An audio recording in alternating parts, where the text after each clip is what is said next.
आज हम introduction to electrodynamics biographic का चैप्टर नंबर 5 स्टार्ट करेंगे, जिसकी हेडिंग जिसका नाम है मैग्नेटोस्टैटिक्स को। कि मैं सबसे पहले जो हमने पिछली जितनी भी डिस्कशंस की थी उसके अंदर हमने डिस्कस किया था इलेक्ट्रोस्टैटिक्स को डिस्कस किया था। अब इस इलेक्ट्रोस्टैटिक्स में क्या होता था, हमने इलेक्ट्रिक फील्ड की प्रॉपर्टीज़ को स्टडी किया था। When Q charge is at rest जब चार्ज रेस्ट के ऊपर था तो हमने इलेक्ट्रोस्टैटिक्स के रेस्ट पर था तो उसकी जो जो प्रॉपर्टीज थी उसको हमने स्टडी किया था इलेक्ट्रोस्टैटिक्स के अंदर। अब हम एक स्टेप आगे जाते हैं और करते हैं कि अगर चार्ज आ जाए मोशन के अंदर, इन मोशन हो जाए, तब प्रॉपर्टीज़ क्या होंगी उस चार्ज की, ये हम स्टडी करेंगे। मतलब हम अब फर्स्ट स्टेप उठा रहे हैं towards the electrodynamics, that is charges in motion. अब मैग्नेटोस्टैटिक्स का हमारा इस वर्ड का मतलब क्या है कि आपके पास है मैग्नेटोस्टैटिक्स। यहाँ भी ये इलेक्ट्रोस्टैटिक्स में हम चार्ज को लेते थे। मैग्नेटोस्टैटिक्स में अगर हम कहें कि मैग्नेटिक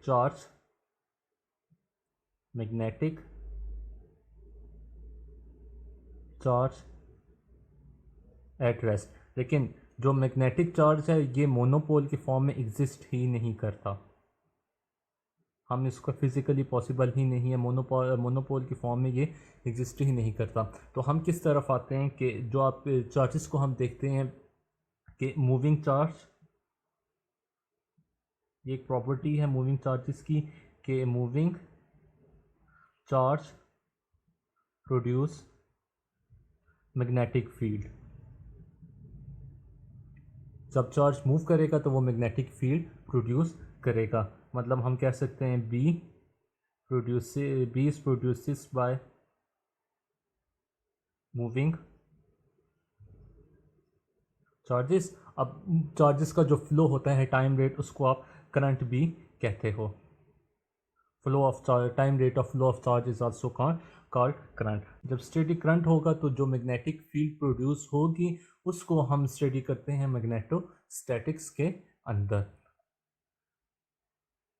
तो इसको हम डिफाइन ऐसे भी कर सकते हैं, study of magnetic field, study of the properties of magnetic field at steady current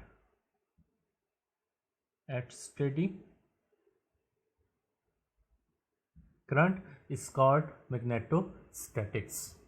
हमें ये तो पता चल गया कि मैग्नेटोस्टैटिक्स ऐसे होता है कि स्टेडी करंट के फ्लो की वजह से जो मैग्नेटिक फील्ड प्रोड्यूस होगी उसकी स्टडी हम करेंगे मैग्नेटोस्टैटिक्स के अंदर। अब हमारे पास एक केस है कि electric charge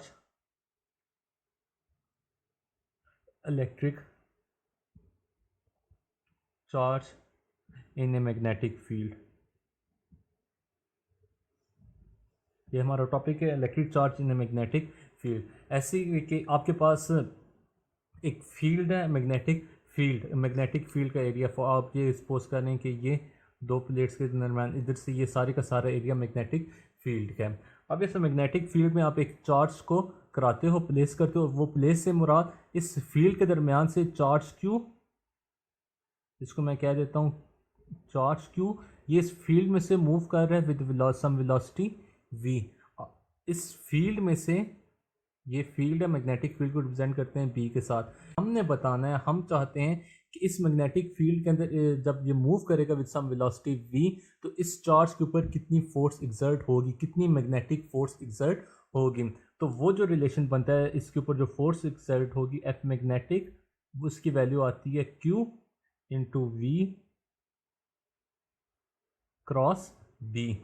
q is the charge of the particle, v is the velocity of the charged particle with which it is moving in the magnetic field।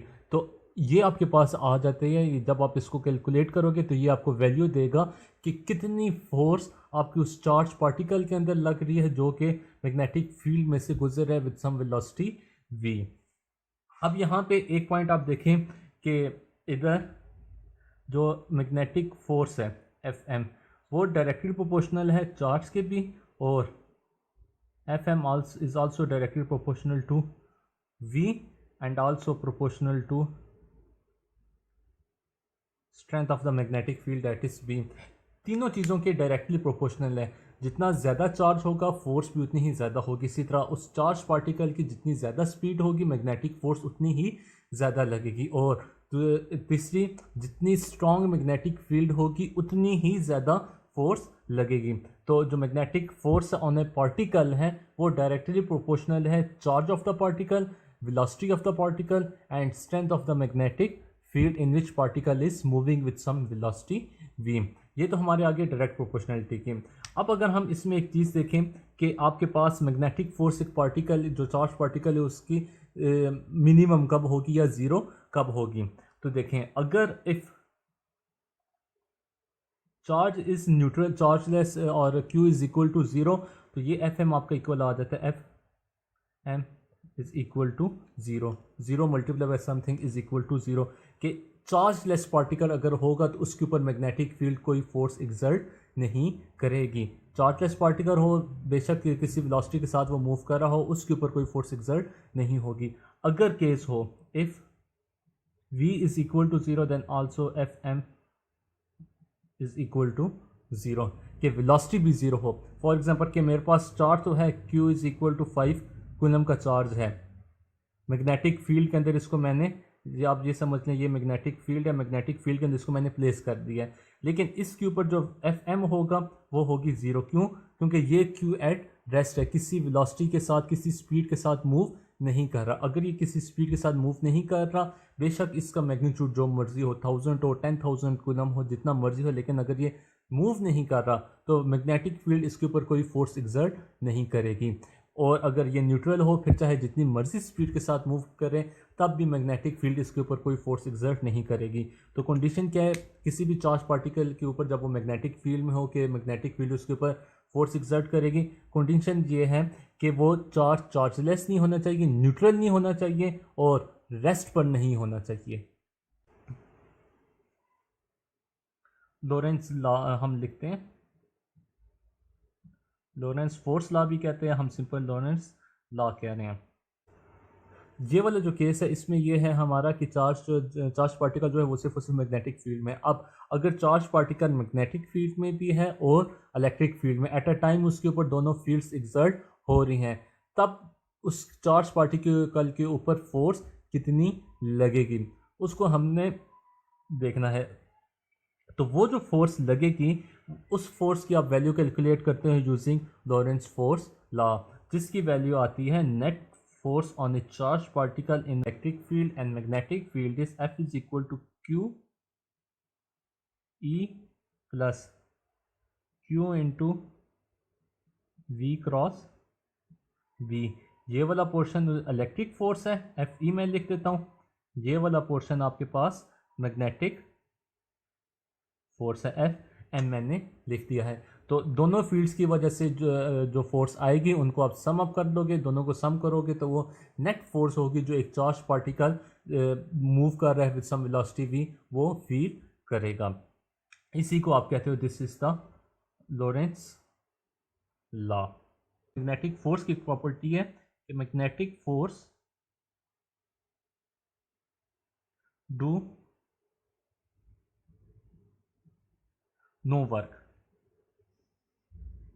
ये जो आपके पास मैग्नेटिक फोर्स एफ एम है इसकी वजह से आपके पास टोटल कोई ये फोर्स जो है आपके पास कोई वर्क डन नहीं करेगी। अगर हम देखें वर्क डन का फार्मूला तो वो आता है W is equal to F dot D S is equal to F T S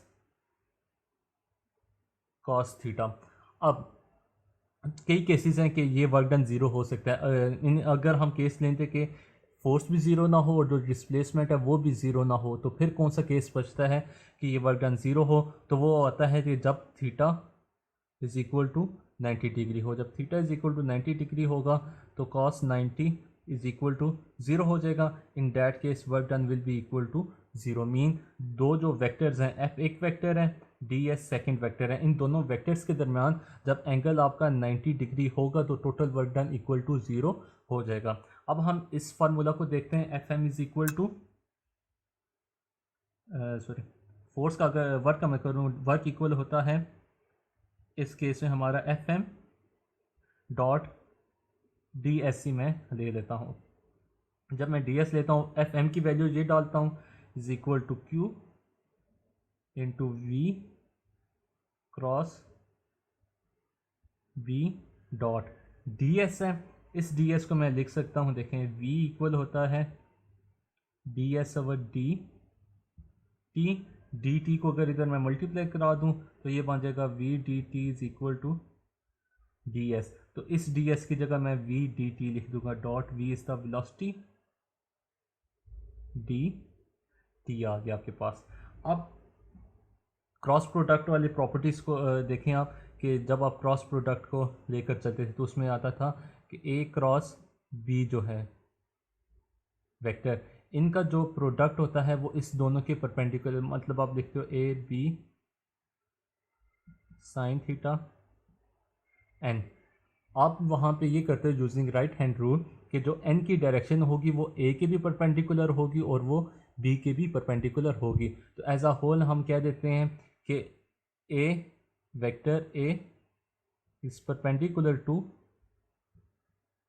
A cross B.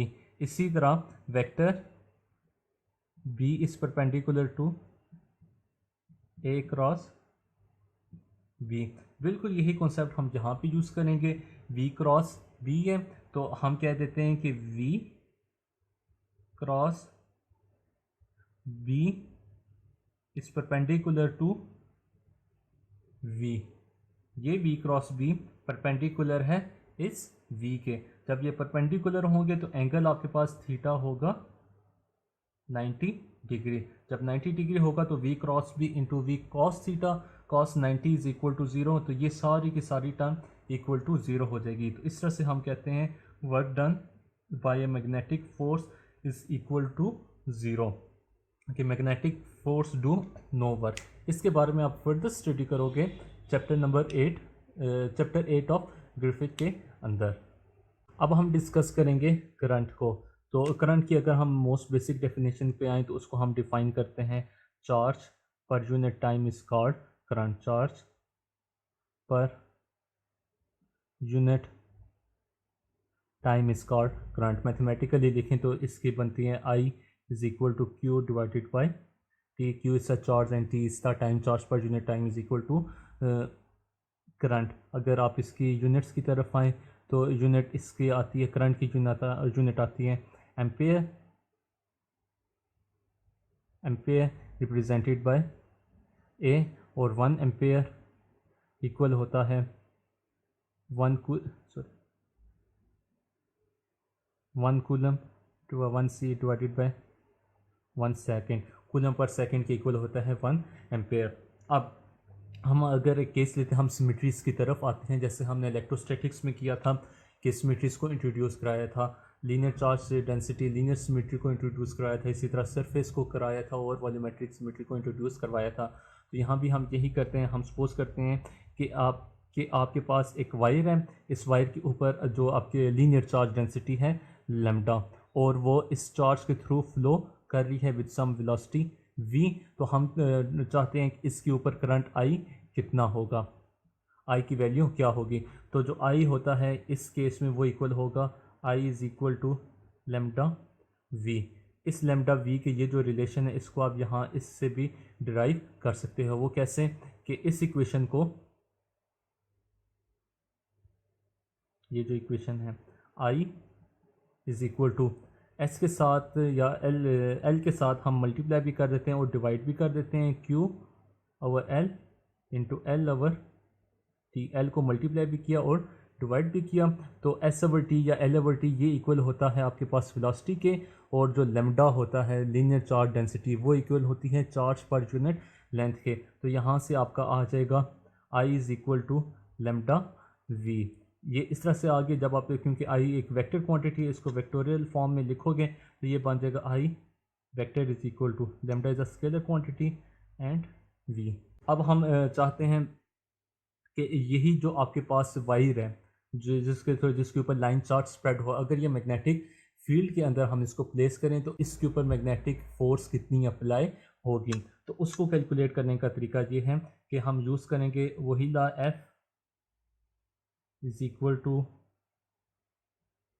We cross B Q. अब इसको अगर मैं डिफरेंशियल फॉर्म में लिखता हूँ तो डिफरेंशियल फॉर्म में आ जाएगा D F is equal to D of Q by integration.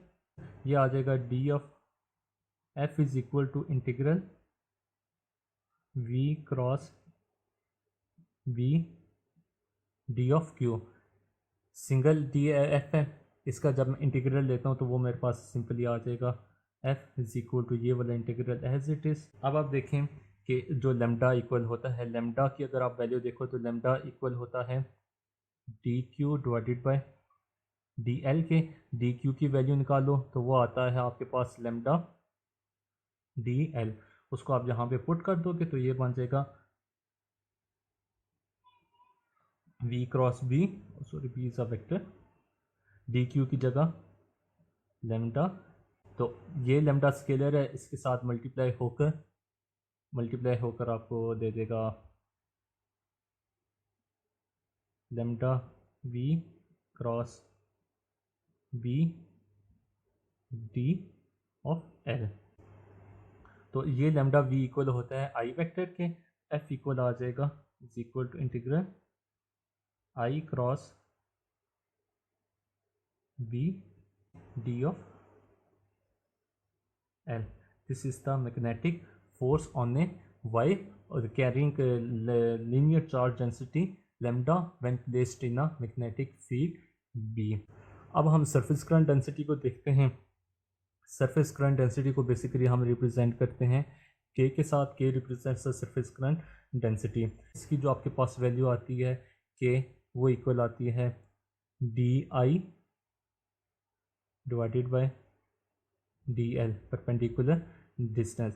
अब ये याद रखें, जो आप सरफेस चार्ज डेंसिटी लेते थे वहाँ पे आप एरिया लेते थे, लेकिन यहाँ पे एक डायमेंशन आप कम आएंगे और लेंथ लेते हो। सरफेस करंट डेंसिटी में आप लेंथ लेते हो। Then K is equal to D I divided by D of L. ये तो हमारा केस है सिंपल केस। अब अगर ऐसा केस होता है कि सरफेस के ऊपर जो चार्ज स्प्रेड हुआ है वो इन द फॉर्म है सरफेस चार्ज डेंसिटी सिग्मा की फॉर्म है, और वो जो सरफेस है उसके ऊपर ये चार्ज फ्लो कर रहा है,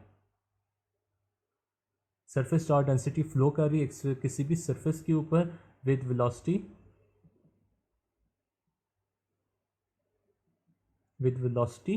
v, एक वेलोसिटी v के साथ वो मूव कर रही है। जब ये वाली सिचुएशन होगी तब जो आपके पास सरफेस करंट डेंसिटी है इसकी वैल्यू आ जाएगी के इक्वल हो जाएगा सिग्मा v के। Where sigma is the surface charge density and v is the velocity. अब इसी वही चीज़ जैसे हमने लीनियर के केस में किया था कि जो वायर थी उसको अगर हम मैग्नेटिक फील्ड के अंदर प्लेस करते हैं, तो यहाँ भी वही केस है कि अगर हम एक ऑब्जेक्ट या स्फेरिकल सरफेस है, जो भी चीज़ है उसके अंदर सरफेस चार्ज है, वो मैग्नेटिक फील्ड के अंदर आप प्लेस करें तो उसके ऊपर मैग्नेटिक फोर्स कितनी एक्ट करेगी, कितनी एक्सर्ट होगी। तो उसके लिए भी हम वही रिलेशन यूज़ करेंगे, magnetic is equal to integral V cross B into D of Q. अब क्योंकि जो सिग्मा होता है, सिग्मा इक्वल होता है आपके पास D Q over D of A, तो यहाँ से डी क्यू की वैल्यू आ जाएगी sigma D of A. Sigma constant है, सिग्मा को हम इस वी के साथ मल्टीप्लाई करा देंगे तो आपके पास मैग्नेटिक फोर्स आ जाएगी is equal to sigma V cross B into D of A. Sigma V आपके इक्वल है के, तो ये वाली बन जाएगी F magnetic is equal to integral K cross B D of A. This is a vector quantity.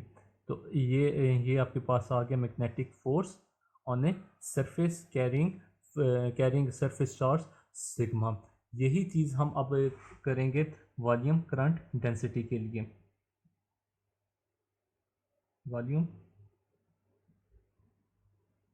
Current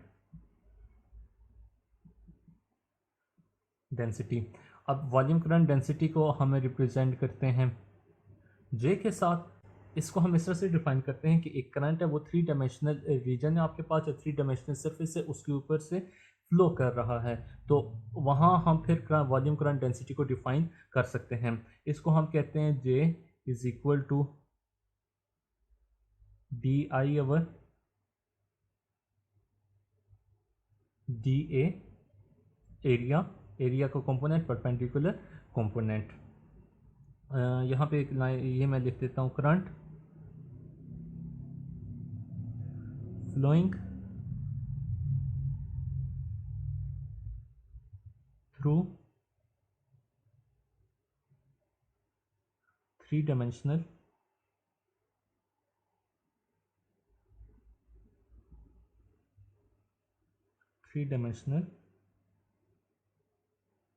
reason is called volume current density.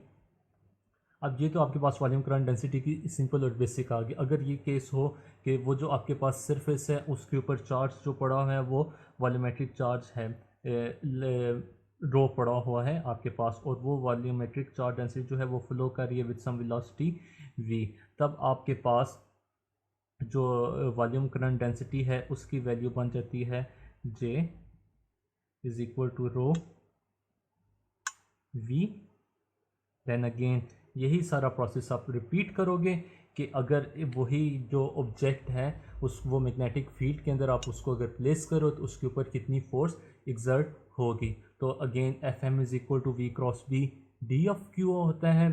तो ये वाली टर्म पहले आप एज इट इज लिखोगे, रो क्यू क्या आ गया, तो rho is equal to D Q over D of tau होता है, और यहाँ से rho D Q is equal to rho D tau आ जाएगा आपके पास, D Q is equal to rho D of toe.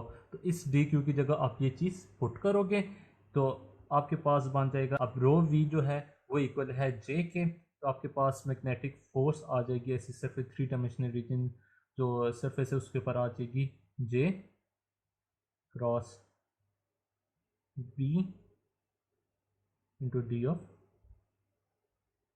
Top. ये आपके पास मैग्नेटिक फोर्स आ गई उस स्पेसिफिक रीजन के लिए। तो यहाँ तक हमने करंट को कवर किया। अब इसी को हम यूज़ करके, ये जो आपके पास रिलेशन है वॉल्यूम करंट डेंसिटी को यूज़ करके हम कॉन्टीन्यूटी इक्वेशन को ड्राइव करेंगे।